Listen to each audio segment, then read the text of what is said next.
ധരിച്ചു വരുമെന്നാണ്. അക്സ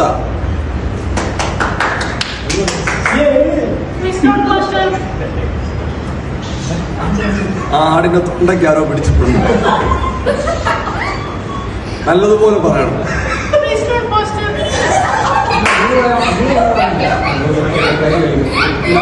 നല്ലതുപോലെ പറഞ്ഞേ, ഒറിജിനൽ സൗണ്ടിൽ പറഞ്ഞേ. അത് ഈ ചിലര് കള്ളൻ വേഷം ധരിച്ചു വരുമെന്നാണ്. അപ്പൊ അത് പറ്റത്തില്ല, ഒറിജിനൽ സൗണ്ടിൽ പറയണം. അത് സാമ.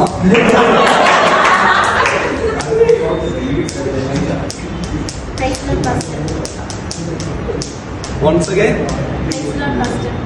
Esther. ബാസ് വിട്ട് നോക്കാണ്. ജോയൽ അങ്ങോട്ട് ഒന്നുകൂടെ once again.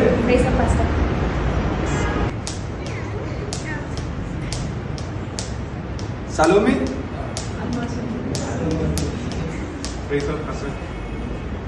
റോജോ.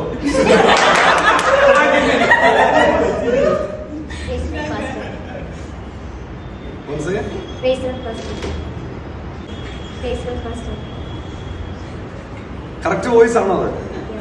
നിഷാണോ? ഉറക്കെ പറ. പിന്നെയാണോ?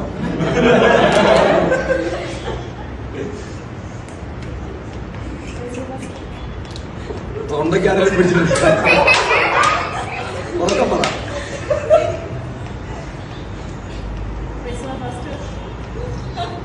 അല്ല, ഓഡിബിൾ അല്ല.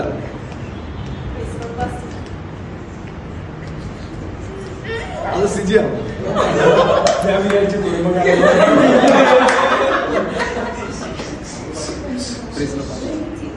നിങ്ങളുടെ സൗണ്ട് മാറ്റരുത്. നിങ്ങളുടെ ഒറിജിനൽ വോയിസ് ആണ് ഇടയൻ തിരിച്ചറിയുന്നത്.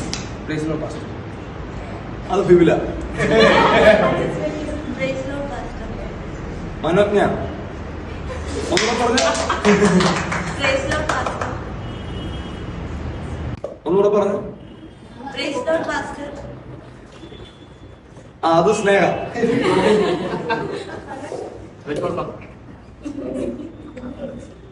ബെഞ്ചമിനാണോ?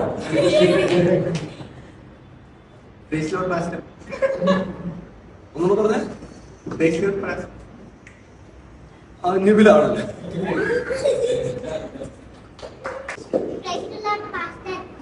ജയന.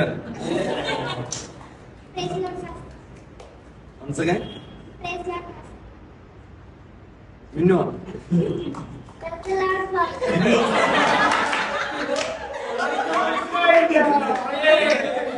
എന്റെ മോനാ. പാസ്റ്ററായ ഒരു ഇടയനായ ഞാൻ എന്റെ ആടുകളുടെ, എന്റെ കൂടെയുള്ളവരുടെ ശബ്ദം തിരിച്ചറിഞ്ഞു.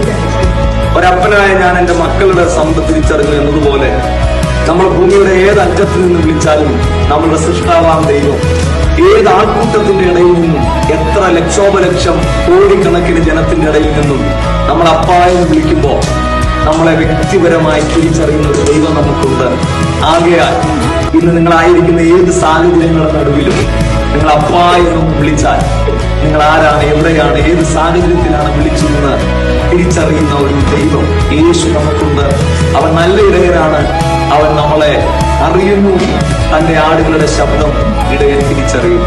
ആകയാൽ മടികൂടാതെ അപ്പാ എന്ന് വിളിച്ച് നിങ്ങളുടെ അരികിലേക്ക് ഇറങ്ങി വരുന്ന യേശു. Thank you.